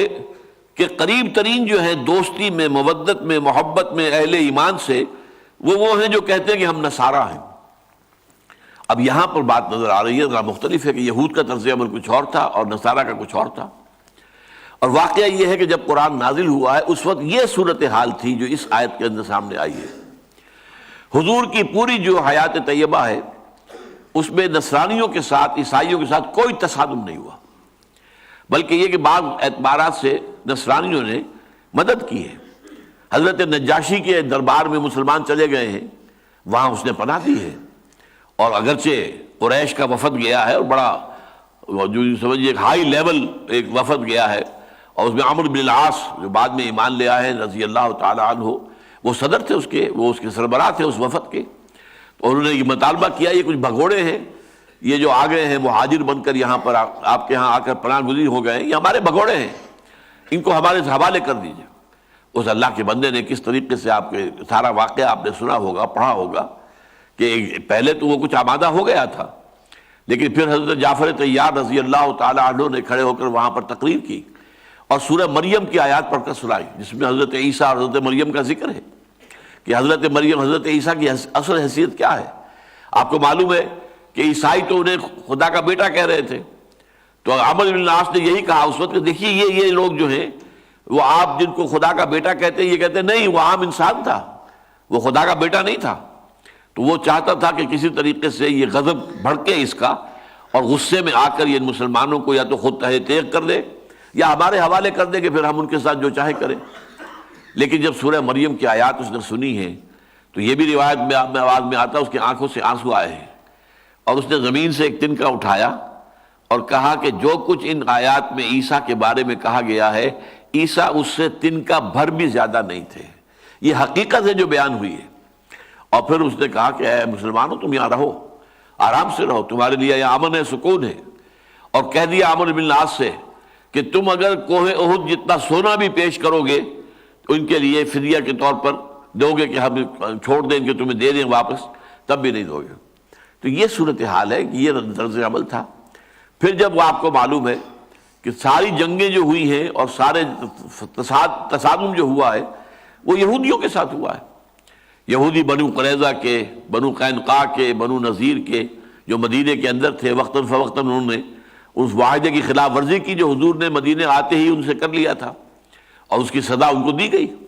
پھر آپ کو معلوم ہے کہ خیبر پر حضور نے حملہ کیا، جنگ ہوئی اور پورا علاقہ حضور نے فتح کیا ہے صلی اللہ علیہ وسلم۔ حالانکہ عرب کے جنوب میں نجران میں عیسائی آباد تھے، حضور نے ادھر کوئی حملہ نہیں کیا، اس لیے کہ ان کی طرف سے کوئی مخالفانہ اور معاندانہ کارروائی کبھی ہوئی نہیں۔ پھر اس کے ساتھ ہم دیکھتے ہیں کہ جب صلح حدیبیہ کے بعد حضور نے دعوتی خطوط بھیجے ہیں تو ہرقل جو ہے شہنشاہ روم، وہ آمادہ ہو گیا تھا ایمان لانے کے لیے، چنانچہ اس نے ابو سفیان رضی اللہ تعالیٰ عنہ کو بلایا، وہ آئے ہوئے تھے ایک قافلہ لے کر اسی علاقے میں یروشلم میں ہی، تو وہاں پر اس نے بلایا انہیں اور پوچھے، کچھ سوالات ایسے کیے جن کے جوابات سے یہ بات ظاہر ہو رہی تھی خود بخود کہ واقعی یہ اللہ کے رسول ہیں۔ اس وقت تک ابو سفیان ایمان نہیں لائے تھے۔ وہ یہ کہتے ہیں، روایت کرنے والے بھی خود ہیں، کہ کئی مرتبہ میرے دل میں آیا کہ میں جھوٹ بول دوں، کوئی غلط بات کہہ دوں محمد کے بارے میں صلی اللہ علیہ وسلم، لیکن پھر میں نے سوچا کہ میرے ساتھ جو اور عرب ہیں میرے ساتھ آئے ہوئے ہیں وفد کے اندر، وہ کیا کہیں گے کہ عرب کا اتنا بڑا سردار ہو کر، قریش کا اتنا بڑا سردار ہو کر جھوٹ بول رہا ہے، لہذا میں نے جھوٹ نہیں بولا، صحیح بات بلا کم و کاش بیان کی۔ اور یہ تیار ہو گیا تھا ہرقلیس جو ہے ہرقل کہ وہ ایمان لے آئے، لیکن وہ چاہتا یہ تھا کہ تقریباً 300 برس پہلے یا پونے 300 برس پہلے جو شہنشاہ عیسائی ہو گیا تھا قسطنطین، اور اس کے ساتھ اس کی ساری مملکت پوری رومن امپائر عیسائی ہو گئی تھی، اسی طرح میں بھی مسلمان ہو جاؤں اور پوری میری سلطنت بھی مسلمان ہو جائے تاکہ میرا مقام اپنی جگہ پر برقرار رہے، میری حیثیت جو ہے شہنشاہ ہونے کے اعتبار سے وہ قائم رہے۔ بس یہ لیکن اس نے دیکھا کہ اس کے درباری جو ہیں اس کے جو ہے اس میں اس کے ساتھ ہمراہ نہیں محسوس ہو رہے، بلکہ ان کے غصے سے ان کے سانسوں کی جو تیز آواز آ رہی تھی، تو پھر وہ رہ گیا، محروم رہ گیا، لیکن اس نے کوئی کارروائی نہیں کی حضور کے خلاف صلی اللہ علیہ وسلم۔ بلکہ غزوہ تبوک کے موقع پر حضور جب گئے ہیں تو حالانکہ وہ فوج لے کر پڑا ہوا تھا، زیادہ فاصلے پر نہیں تھا تبوک سے یروشلم، لیکن وہ حضور کے مقابلے میں نہیں آیا، اس کے بعد لاکھوں کی فوج تھی، لیکن اسے معلوم تھا یہ کہ یہ اللہ کے نبی ہیں، یہ تو ظاہر بات ہے کہ ان سے تو کوئی فتح ہوا حاصل نہیں کر سکتا، اللہ تعالیٰ کی مدد ان کے ساتھ ہے۔ اسی طرح حضور نے جو خط لکھا تھا نجاشی کو، وہ نجاشی تو فوت ہو چکے تھے جنہوں نے مسلمانوں کو پناہ دی تھی، اب ان کے بعد جو بھی ان کا جانشین تھا وہ مسلمان نہیں تھا، لیکن وہ خط جو گیا ہے اس کی عزت کی ہے، اس نے اکرام کیا ہے اور کوئی مخالفانہ کارروائی نہیں کی ہے، کوئی توہین آمیز رویہ اختیار نہیں کیا، جیسے کہ شہنشاہ ایران نے کیا تھا کہ حضور کا نامہ مبارک چاک کر دیا، اور حضور نے اس پر فرمایا تھا کہ اس نے میرا نامہ جو ہے میرا خط نہیں چاک کیا، اپنی سلطنت چاک کر دی، ٹکڑے کر دیے اپنی سلطنت کے، جو کہ فی الواقع بعد میں ہو گئی۔ اس طرح مصر کا جو حکمران تھا مقوقس پیٹریارک آف الیگزینڈریا، اس کے بعد جب خط گیا حضور کا تو اس نے عزت کی، اکرام کیا، جو بھی آپ کے سفیر آئے تھے ان کا، پھر آپ کو تحفے بھیجے، گھوڑا ایک بہت عمدہ دلدل جو ہے وہ اصل میں اسی کا بھیجا ہوا تھا، اور دو جو ہیں کنیزیں، بلکہ کنیزیں کیا وہ شاہی خاندان کی لڑکیاں تھیں، حضرت ماریہ قبطیہ، جن سے کہ پھر حضور صلی اللہ علیہ وسلم نے جنہیں اپنے حرم میں رکھا، اور ان سے ایک بیٹے بھی ہوئے حضرت ابراہیم علیہ السلام۔ حضور نے فرمایا کہ اگر ابراہیم زندہ رہتے تو نبی ہوتے، اسی لیے میں نے علیہ السلام کہا ان کے لیے، لیکن وہ بالکل شیر خاری کی حالت تھی کہ فوت ہو گئے۔ بہرحال عیسائیوں کا طرز عمل بہت مختلف رہا حضور کے ساتھ یہودیوں کے مقابلے میں، یہ صورتحال تھی، اور یہودیوں کے اور عیسائیوں کے درمیان کوئی دوستی اور محبت کا باہمی تعلق سرے سے نہیں تھا اس وقت۔ اس میں میں ذرا چاہتا ہوں کہ آپ یہ تین ادوار اچھی طرح سمجھ لیں۔ یہودیوں کے عیسائیوں کے مابین پہلا دور وہ ہے جبکہ یہودی طاقتور تھے، اور حضرت عیسیٰ ان کے حواری صرف 12 تھے، یا چند کچھ اور لوگ اور ہوں گے ماننے والے، کمزور تھے، ان کی حیثیت نہیں تھی، تو انہیں ستایا جاتا تھا، انہیں مارا جاتا تھا، ان کو ریڈیکیول کیا جاتا تھا، ان کو پرسیکیوٹ کیا جاتا تھا۔ یہ پہلا دور تھا، یہ جاری رہا یہاں تک کہ پھر سینٹ پال کی کوشش سے رومی جو ہے مسلمان ہونے شروع ہو گئے، رومنز، اور یہ بات جو ہے اپنے پائے تکمیل کو پہنچ گئی سن 300 عیسوی کے لگ بھگ، کہ Constantine emperor of Roman empire وہ عیسائی ہو گیا، حضرت عیسیٰ پر ایمان لے آیا۔ اب اس کے بعد صورتحال بدل گئی، اب عیسائیوں کے ہاتھ میں طاقت آ گئی، قوت آ گئی، اب حکومت ان کی تھی، اب انہوں نے یہودیوں کو ستانا شروع کیا، مارنا شروع کیا، ان کی انتہائی بے عزتی کرتے تھے پورے یورپ کے اندر، کیونکہ سن 70 عیسوی کے بعد سے یروشلم اور فلسطین کے علاقے سے یہودیوں کو نکال کر باہر کر دیا گیا تھا، جسے وہ ڈائسپورا کہتے ہیں۔ تو وہ کہیں یورپ میں چلے گئے تھے، مختلف ممالک میں، شمالی افریقہ کے ممالک میں، ایشیا کے ممالک میں، یہ ان کا انتشار کا دور ہے۔ تو جہاں کہیں بھی عیسائی ہوتے تھے وہ ان کے لیے ان کو تحقیر کرتے تھے، ان کی استحقار کے ساتھ پیش آتے تھے، ان کے اوپر ظلم کرتے تھے، تعدی کرتے تھے۔ انہیں شہروں کے اندر آنے کی بھی اجازت ہوتی تھی، جیسے کرفیو ہوتا ہے، 2 گھنٹے کا کرفیو کھل گیا ہے تو ایسے 2 گھنٹے آ سکتے ہو شہر کے اندر، ورنہ باہر گھیٹوز میں وہ رہتے تھے، نفرت شدید کرتے تھے عیسائی ان سے۔ یہ دوسرا دور تھا۔ تو اسی دور میں ایک اور خاص واقعہ بھی پیش آیا ہے، وہ میں پھر آپ کو بتاؤں گا۔ یہ جو اصحاب الاخدود کا واقعہ سورہ بروج میں آیا ہے، اس میں یہودی ایک بادشاہ تھا در حقیقت، جو کہ جس کی حکومت قائم ہو گئی تھی یمن میں۔ اس یہودی شخص نے، ذو نواس اس کا نام تھا، اس نے نجران کے عیسائیوں پر شدید حملہ کیا اور مجبور کیا کہ وہ یہودیت اختیار کریں اور عیسائیت سے تائب ہو جائیں۔ اس وقت تک عیسائیت جو ہے وہ صحیح عیسائیت تھی، یعنی حضرت عیسیٰ علیہ السلام کے صحیح پیروکار جو تھے، شمعون، سائمن اس کو کہتے ہیں انگریزی میں، سائمن، ان کے حواریین میں سے شمعون جو تھے، وہ حق پر رہے ہیں، صحیح راستے پر رہے ہیں، تثلیث وغیرہ کا معاملہ نہیں انہوں نے کیا، توحید پر برقرار رہے، اور حضرت عیسیٰ کو اللہ کا بیٹا نہیں مانا معاذ اللہ، بلکہ اللہ کا رسول، اللہ کا بندہ مانا ہے۔ تو اس حوالے سے جو شمعون کے یا سائمن کے جو پیروکار تھے وہ نصارہ تھے، وہ اپنے آپ کو عیسائی نہیں کہتے تھے۔ یہ سینٹ پال کے جو متبعین تھے انہوں نے اپنے لیے کرسچنز کا لفظ استعمال کیا، شروع کیا ہے، ورنہ اس سے پہلے وہ نصارہ کہلاتے تھے۔ لیکن یہ کہ ان لوگوں نے پھر کرسچن اور کرسچینٹی، جس کے بارے میں ڈاکٹر مائیکل ہارٹ نے بہت صحیح بات کہی ہے کہ یہ present Christianity is not Christianity really, it is Paulism. یہ تو سینٹ پال کا مذہب ہے، اس نے ایجاد کیا ہے، اس کی بنائے ہوئے عقائد ہیں، اس کا بنایا ہوا نظام ہے جس پر کہ یہ موجودہ عیسائیت قائم ہے۔ بہرحال تو وہ جو تھے شمعون کے پیروکار تھے، وہ نجران کے اندر جو عیسائی تھے،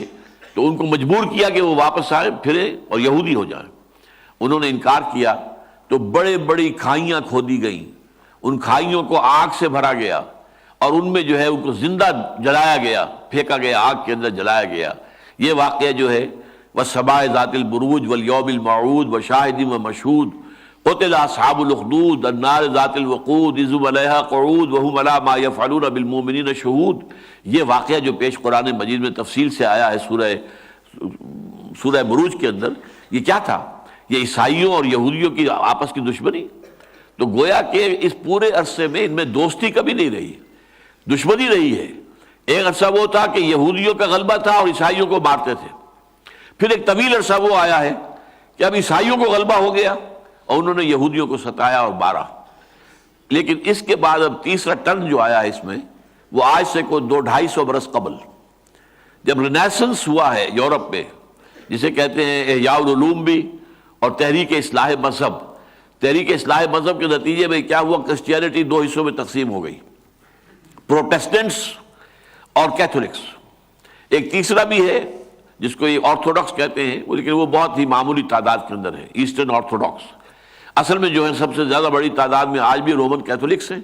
اور اس کے بعد پروٹیسٹنٹس ہیں، اور امریکہ اور برطانیہ یہ خالص پروٹیسٹنٹ ممالک ہیں۔ یہ پروٹیسٹنٹزم جو ہے، یہ مذہب جو ہے، یہ یہودیوں کا ایجاد کردہ ہے۔ انہوں نے ہی اصل میں پھاڑا ہے، عیسائیت کو 2 حصوں میں تقسیم کیا، کیتھولزم اور پروٹیسٹنٹزم، اور اب یہ لوگ جو ہیں ان کے اعلی کار بن گئے۔ اور اس کے بعد سے اب شکل یہ بن گئی ہے کہ اب یہودی گویا کہ عیسائیوں پر کنٹرول کرنے والی طاقت ہے۔ تعداد بہت کم ہے، پوری دنیا میں 1.25 کروڑ سے زیادہ نہیں ہے، 13 ملین یا 14 ملین سے زیادہ نہیں ہے، 1.40 کروڑ میکسیمم۔ لیکن یہ ہے کہ ان کا پاس جو سرمایہ ہے، ان کا جو بینکنگ کا نظام ہے، ان کے اندر جو آرگنائزیشن ہے، ان کے اندر جو سازشی کردار ہے، اور اس میں ان کے ذہن کی تباہی ہے۔ نتیجہ کیا نکلا ہے کہ انہوں نے سارا بینکنگ کے نظام کے ذریعے سے یہ پورے ویسٹ کو کنٹرول کر لیا۔ اب عیسائیت اس کے تابع ہو گئی۔ اب ان کے مقاصد پورا کرنے کے لیے عیسائی بحیثیت مجموعی بھی تیار ہیں، ان میں خاص طور پر پروٹیسٹنٹس تیار ہیں۔ پروٹیسٹنٹس کے اندر بھی خاص طور پر ایونجلسٹ جو ہیں وہ آگے سے آگے بڑھ کر سپورٹ کر رہے ہیں یہودیوں کو اور اسرائیل کو، اور ان میں سے بھی جو سب سے زیادہ ہے جن کے زہریلا جن کا مزاج ہے مسلمانوں کے اور عربوں کے خلاف، وہ نیو کونز کہلاتے ہیں، نیو کنزرویٹوز۔ اور یہ ساری جنگ عراق کی شروع اس لیے کی گئی تھی کہ گریٹر اسرائیل بنانا ہے اور یہ عراق کو حوالے کرنا ہے اسرائیل کے۔ شاید آپ کو یاد ہو کہ شیرون نے پتہ نہیں ابھی تک مرا ہے کہ نہیں مرا ہے، ابھی تک شاید وہ بے ہوشی پڑا ہوا ہے، لیکن شیرون نے کہہ دیا تھا عراق جب فتح ہو گیا ہے اور صدام کو شکست ہو گئی ہے تو اس نے کہہ دیا تھا کہ very soon Iraq will be in our hands, Iraq تو ہمارے ہاتھ میں ہوگا، ہماری حکومت قائم ہوگی عراق کے اندر۔ تو یہ نقشہ یہ تھا، بہانے جو بنائے گئے کہ ویپنز آف ماس ڈسٹرکشن کے بہانے، القاعدہ سے تعلق کے بہانے، ایٹم بم بنانے کا کوئی سلسلہ، ایک ذرہ برابر بھی اس میں صداقت ثابت نہیں ہوئی، اور ڈھٹائی کا یہ عالم ہے کہ اس کے باوجود کھل کر جو ہے اپنی غلطی ماننے کو تیار نہیں ہے، لیکن اگرچہ پھنس گئے بری طریقے سے، اس میں کوئی شک نہیں ہے کہ اس میں جو بھی صورتحال ہے وہ ان کے لیے بہت پریشان کن ہے۔ لیکن اصل قدم یہ تھا، یہ دو پریشانیاں آئی ہیں یہودیوں کو، ایک عراق میں جو صورتحال ہو گئی وہ اس امید میں تھے کہ عراق تو ہمارے پاس آ گیا، ہماری جھولی میں گر جائے گا، امریکہ اسے جو ہے فتح کر کے ہمارے حوالے کر دے گا کہ اب ڈیموکریسی تم سکھاؤ انہیں، تمہیں معلوم ہے ڈیموکریسی، انہیں تو معلوم ہی نہیں ہے، تو ڈیموکریسی کا سبق تم دو، ان کو ٹرین کرو۔ اور نمبر دو یہ کہ ان کا جو خیال ہوا تھا کہ حزب اللہ کو چند گھنٹوں کے اندر ختم کر کے رکھ دیں گے، جو لبنان کے اندر انہوں نے جو ریزسٹنس دکھائی ہے اور جس طرح کا مظاہرہ کیا ہے، تو یہ دو بڑے سیٹ بیکس ہیں جو پہنچے ہیں اسرائیل کو، اسی لیے ابھی ذرا وہ دبی ہوئی زبان میں باتیں کر رہا ہے، آفر بھی کر رہا ہے، حماس کو بھی آفر کر رہا ہے کہ تم اگر یہ باتیں مان لو تو ہم تمہیں تسلیم کر لیں گے اور تمہارا جو ہے تمہارے ساتھ تعلقات جو ہے بحال کروا لیں گے، اور پوری دنیا سے تمہاری امداد کا سلسلہ جو ہم نے منقطع کروایا ہے وہ اس کو دوبارہ بحال کروا دیں گے۔ تو یہ سارا معاملہ جو ہے، تو یہ اصل میں ان کے درمیان تین دور ہیں جو سامنے رہنے چاہیے۔ پہلا دور، یہودی طاقتور تھے، عیسائی کمزور تھے، تھوڑے تھے، انہیں ستاتے تھے یہودی، یہ پہلا دور تھا، دوستی بہرحال نہیں تھی، محبت نہیں تھی۔ دوسرا دور جس میں کہ عیسائیوں کو غلبہ حاصل ہو گیا، زبردست غلبہ حاصل ہو گیا، ان کی رومن امپائر جو ہے پوری عیسائیت کو اختیار کر لیا اس نے، لہذا اس وقت اب دور وہ آیا کہ عیسائیوں نے پھر گن گن کر بدلے لیے ہیں یہودیوں سے۔ اور آپ کو معلوم ہے کہ یہی عیسائی اور یہودی دشمنی کا ایک واقعہ ہے کہ جو سورہ بروج کے اندر میں نے ابھی آپ کے سامنے رکھا ہے کہ سامنے آیا ہے کہ 20,000 کے قریب تعداد آتی ہے۔ اصل میں ان آیات کے بارے میں مختلف روایات ہیں، مولانا سید ابو العلا مودودی صاحب نے اپنی تفہیم میں وہ ساری روایات نقل کی ہے، پھر جو ایک بات سب سے زیادہ انہیں قوی نظر آئی ہے اس کو بیان کیا ہے، اس لیے کہ وہ جو کنٹمپریری ہسٹورینز تھے ان کے بیانات کے ساتھ بھی مطابقت اس رائے کی بنتی ہے کہ یہ اصل میں ایک یہودی حکمران تھا جس نے کہ نجران کے عیسائیوں پر حملہ کیا، ان کو فتح کیا، پھر انہیں مجبور کیا کہ وہ عیسائیت کو ترک کر دیں اور یہودیت اختیار کریں۔ ان کے انکار پر ہزاروں 20,000 کی تعداد آتی ہے کہ ان کو زندہ جلایا گیا۔ اور یہ واقعہ جو ہے حضور صلی اللہ علیہ وسلم کی ولادت سے کل سمجھیے کہ 20-25 برس پہلے ہوا ہے، 523 عیسوی میں یہ واقعہ پیش آیا ہے اصحاب الاخدود کا۔ اور لیکن اس کے بعد پھر یہ کہ ان لوگوں نے، عیسائیوں نے پھر دہائی دی، ایمپرر جو تھا روم کا، اس کے دربار میں جا کر دہائی دی کہ یہ ہمارے ساتھ یہ سلوک ہوا ہے۔ حبشہ میں عیسائیوں کی حکومت تھی، وہاں جا کر فریاد کی، پھر وہ حبشہ کے بادشاہ نے پھر فوجیں بھیجی ہیں اور انہوں نے حملہ کر کے ذو نواس کی حکومت ختم کی، اور وہاں پہ پھر عیسائیوں کی حکومت قائم ہو گئی جو حضور کے دور تک قائم تھی۔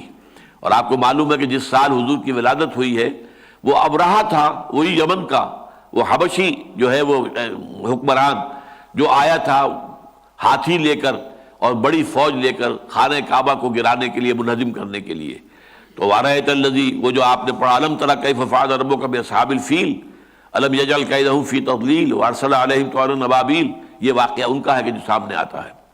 بہرحال تیسرا دور میں نے آپ کے سامنے رکھ دیا ہے، یہ رینائسنس کے بعد جو یورپ میں بیداری ہوئی ہے، اس میں بھی اس کی بھی لمبی پس منظر ہے، اس کا تاریخ ہے، وہ میں اب تفصیل میں نہیں جا سکتا۔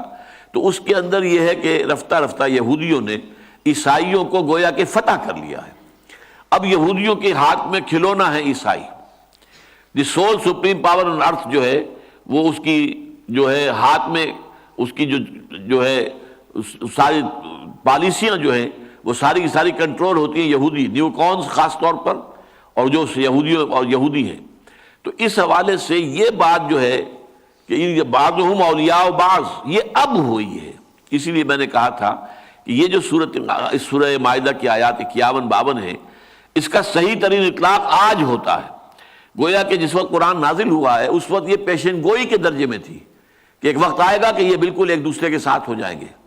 اور ایک دوسرے کے ساتھ ہینڈ ان گلو والی بات ہو جائے گی. بعض ہم اولیاء و بعض یہ ایک دوسرے کے جو ہیں ساتھی بن جائیں گے، دوست بن جائیں گے. یہ ایک پیشن گوئی کی بات تھی جو کی جا رہی ہے، ورنہ قرآن مجید کے نزول کے وقت صورت وہ تھی جو آیت نمبر 82 میں آئی ہے، لَتَجِدَنَّ أَشَدَّ النَّاسِ عَدَاوَةً لِلَّذِينَ آمَنُوا الْيَهُودَ وَالَّذِينَ أَشْرَكُوا. تم دیکھو گے لازماً کہ اہل ایمان سے عداوت میں، دشمنی میں تو شدید ترین ہے کون؟ یہودی اور مشرکین. وَلَتَجِدَنَّ أَقْرَبَهُمْ مَوَدَّةً لِلَّذِينَ آمَنُوا الَّذِينَ قَالُوا إِنَّا نَصَارَىٰ. اور تم پاؤ گے اور دیکھو گے کہ اہل ایمان سے محبت میں قریب ترین وہ ہیں جنہوں نے کہا کہ ہم نصارہ ہیں. اور یہ میں آپ کو بتا چکا ہوں کہ نصارہ اصل میں حضرت شمعون کے پیروکاروں کا نام ہے. وہ اپنے آپ کو نصارہ کہتے تھے، کرسچینز نہیں کہتے تھے. یہ پال کے جو پیروکار تھے انہوں نے اپنے لیے کرسچینز کا لقب اختیار کیا ہے. ذالک بان منہم قسیسین و رہبان. اور یہ اس لیے ہوا ہے کہ ان میں قسیسین بھی ہیں، عالم بھی ہیں اور راہب بھی ہیں، درویش بھی ہیں. یہ سورہ حدید میں ہمارا جو منتخب نصاب کا آخری درس ہے اس میں یہ بات سامنے آتی ہے، وَجَعَلْنَا فِي قُلُوبِ الَّذِينَ اتَّبَعُوهُ رَأْفَةً وَرَحْمَةً. حضرت عیسیٰ علیہ السلام کے پیروکاروں کے دلوں میں اللہ تعالیٰ نے رحمت، رافت، مودت، نرمی، شفقت یہ پیدا کر دی تھی. لیکن انہوں نے اس کو آگے بڑھا کر رہبانیت کی شکل اختیار کر دی. وَرَهْبَانِيَّةً ابْتَدَعُوهَا مَا كَتَبْنَاهَا عَلَيْهِمْ. اس کی ہم نے ان کے اوپر پابندی نہیں لگائی تھی، لیکن بہرحال ان کے اندر تھی. تو یہ شفقت اور محبت اور نرمی مزاج کی یہ خاص طور پر قسیسین اور رہبان، ان کے جو درویش اور راہب ہوتے تھے اور ان میں جو عالم ہیں. اور آپ کو معلوم ہے کہ راہب، ان کے کیسے کیسے راہب موجود تھے حضور کی بعثت کے وقت. بحیرہ راہب وہ ہے جس نے حضور کو بچپن میں پہچان لیا تھا. جب ابو طالب اپنے ایک قافلے کے ساتھ، تجارتی قافلے کے ساتھ حضور کو لے گئے تھے شام، تو وہاں بحیرہ راہب نے دیکھا اور دیکھ کر کہا کہ یہ بچہ کون ہے. بتایا گیا کہ یہ مکے کے ایک سردار ہیں، اس کا بیٹا ہے، یتیم ہے. تو اس نے پھر کہا ابو طالب سے، اس بچے کی حفاظت کرنا، یہودی اس کے دشمن ہوں گے اور اس کو قتل کرنا چاہیں گے، پوری حفاظت کرنا. اس نے پہچان لیا تھا حضرت محمد صلی اللہ علیہ وسلم کو. تو اسی طریقے سے ایک اور راہب تھا جس نے کہ حضرت سلمان فارسی رضی اللہ تعالیٰ عنہ کو ہدایت کا راستہ دکھایا. اللہ نے اس کو ذریعہ بنا دیا کیونکہ وہ تو فارس میں پیدا ہوئے تھے. ان کا باپ جو ہے وہ آتش کدے کا منتظم تھا، لیکن انہوں نے جب کہا کہ ہم آگ خود جلائیں اور اس آگ کے اندر ہم جو ہے خود لکڑیاں ڈالیں تو ایندھن ڈالیں تو وہ آگ جلے، ہم اسی کو پوجنا شروع کر دیں. لہذا وہ اپنے اس دین سے تائب ہو کر پھر جیسے حضرت ابراہیم کو نکلنا پڑا تھا اپنے باپ کے گھر سے، وہ بھی نکلے. انہیں ملک بھی چھوڑنا پڑا، وہ شام میں آئے اور یہاں انہوں نے عیسائیت اختیار کی. اور سمجھ لیجئے کہ حضور کی بعثت سے پہلے اسلام عیسائیت ہی تھا، اس لیے کہ جب تک حضور نہیں آئے حضرت عیسیٰ علیہ السلام کا دور نبوت جو ہے وہ جاری تھا. تو اس ایک راہب کے پاس رہے، پھر اس کے انتقال کا وقت آ گیا تو ایک دوسرے راہب کا اس نے پتہ بتا دیا، اس کے پاس رہے. پھر اس کے بعد جب اس کے بھی انتقال کا وقت آ گیا تو کہا انہوں نے کہ میں کہاں جاؤں گا آپ کے بعد، آپ مجھے بتائیں. تب اس نے کہا کہ میرا علم مجھے بتاتا ہے کہ جنوب کی طرف کھجوروں کی سرزمین میں آخری نبی کا ظہور ہونے والا ہے. تم جاؤ، ٹرائی یور لک، دیکھو قسمت آزمائی کرو، شاید اللہ تمہیں ان کے قدموں میں پہنچا دے. اس ہدایت پر انہوں نے ایک قافلے میں شرکت اختیار کی جو مدینہ منورہ آ رہا تھا. اس پر جو ہے ڈاکہ پڑا، ڈاکوؤں نے پکڑ لیا، پکڑ کر انہیں غلام بنا کر فروخت کیا. تو لیکن ایک یہودی نے جو مدینے کا یہودی تھا اس نے خرید لیا. تو مدینے تو پہنچ گئے لیکن پاؤں میں بیڑیاں پڑی ہوئی تھی غلامی کی، خود اپنی آزاد مرضی سے تو نہ کہیں جا سکتے نہ آ سکتے. لہذا سن تو رہے تھے کہ حضور ایک شخص نے دعویٰ کیا ہے مکے کے اندر نبوت کا، تو اسے سمجھ میں تو بات آ رہی تھی کہ جو میرے راہب نے بتایا تھا شاید وہ بات پوری ہونے والی ہے اب. لیکن پھر جب حضور مدینے آ گئے تو اب کسی طریقے سے اجازت لے کر اپنے آقا سے، یہودی سے، اور کچھ کھجوریں لے کر وہ حضور کی خدمت میں حاضر ہوئے اور پیش کیا. حضور نے فرمایا کیا ہے؟ عرض کیا یہ صدقہ ہے. فرمایا نہیں، صدقہ میں نہیں لیتا، یہ غریبوں کا حق ہے، ان کو تقسیم کر دو. پھر کچھ دنوں کے بعد یہ اصل میں علامت اس راہب نے بتائی تھی کہ وہ صدقہ قبول نہیں کریں گے، ہدیہ قبول کر لیں گے. کچھ دنوں کے بعد پھر اسی طرح کیا. پھر جب حضور نے پوچھا یہ کیا ہے، عرض کیا کہ یہ ہدیہ ہے. اچھا ٹھیک ہے، ہدیہ میں قبول کرتا ہوں. پھر یہ مان لے آئے. تو اب میں بتا یہ رہا تھا کہ یہ راہب جو ہے حضور کے زمانے تک ابھی وہ صحیح العقیدہ نصارہ موجود تھے، بلکہ جو کہنا چاہیے کہ ان کا ایک طرح سے غلبہ تھا، ان کو جو ہے پوری قوت حاصل تھی. لہذا ان میں فرمایا قسیسین بھی ہے، رہبان بھی ہے. یہ یہودی جو ہیں وہ اپنے علماء کو کہتے ہیں ربائس، ربی، ربیون، یہ ان کے لیے الفاظ ہیں۔ ربائس آج بھی بولتے ہیں، آج بھی یورپ کے اندر، امریکہ میں ربائس۔ اور جو ان کے جو درویش قسم کے لوگ ہوتے ہیں ان کے لیے ان کے ہاں الفاظ اور جو ہے مختلف ہیں۔ احبار علماء کے لیے ہے، ربائی جو ہے وہ خدا رسیدہ لوگوں کے لیے۔ عیسائیوں میں قسیس اور رہبان، راہب وہ ہیں درویش بنش جو ترک دنیا کر کے کہیں خانقاہوں میں بیٹھے ہوئے تھے، اور ان کے جو بڑے عالم تھے وہ قسیس تھے۔ وَأَنَّهُمْ لَا يَسْتَكْبِرُونَ، چونکہ ان کے دلوں میں اللہ تعالیٰ نے نرمی اور رقت اور شفقت پیدا کی ہوئی تھی اور ان میں استکبار نہیں تھا، تکبر نہیں تھا، لہذا ان کا معاملہ یہ ہے کہ اس وقت حضور کے زمانے میں ان کا معاملہ یہ تھا کہ حضور کی مخالفت نہیں کی، بلکہ حتی الامکان جو دیکھنے میں آیا وہ یہ ہے کہ ان کی طرف سے اچھے طرز عمل کا مظاہرہ ہوا ہے۔ دو باتیں اور بھی نوٹ کر لیجئے۔ سورہ بقرہ میں فرمایا گیا ہے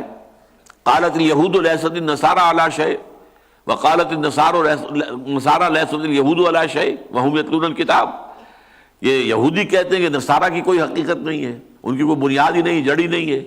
اور نصارہ یہ کہتے ہیں، نصرانی کہتے ہیں کہ یہودیوں کی کوئی اصل نہیں ہے، کوئی جڑ بنیاد نہیں ہے، حالانکہ وہ ایک ہی کتاب کے پڑھنے والے ہیں، تورات کو دونوں مانتے ہیں، لیکن اس کے باوجود ان کے درمیان اختلاف تھا، شدید اختلاف تھا، کوئی دوستی اور محبت کا تعلق نہیں تھا۔ اسی طریقے سے ان کا اگرچہ قبلہ جو ہے یروشلم تھا، جو ہیکل سلیمانی یہ قبلہ تھا، لیکن اس میں بھی عیسائی جو ہیں وہ اس کے مشرقی کی طرف رخ کرتے تھے اور یہودی مغرب کی طرف رخ کرتے تھے، اس لیے کہ حضرت مریم سلام علیہا نے جو اعتکاف کیا تھا وہ ہیکل کے مشرقی گوشے میں کیا تھا۔ تو یہ اختلاف ان کے درمیان شدید تھا، وہ ایک دوسرے کے دوست نہیں تھے۔ ہاں وہ معاملہ جو ہے جیسا کہ میں نے عرض کیا ہے کہ وہ آیا ہے اب، اس وقت آ کر ان کا معاملہ جو ہے وہ یہ ہو گیا ہے کہ یہ آپس میں ایک دوسرے کے ساتھی اور دوست ہیں۔ یا ایھا الذین آمنوا لا تتخذوا اليہود والنصارى اولیاء بعضهم اولیاء بعض، یہ گویا کہ میرے نزدیک ایک پیشین گوئی تھی جو اس دور میں آ کر خاص طور پر پوسٹ رینائسنس جو یورپ ہے اس کے جو حالات جو ڈیولپ ہوئے ہیں اور وہاں جو پروٹیسٹنٹزم پیدا ہوا ہے اور وہ اعلی کار بن گیا یہودیوں کا، اور ہوتے ہوتے پوری عیسائیت آج یہودیوں کی اعلی کار بن گئی ہے، یہ اس کیفیت کی طرف اشارہ ہے۔ اقول قولی ھذا واستغفر اللہ لی ولکم ولسائر المسلمین والمسلمات۔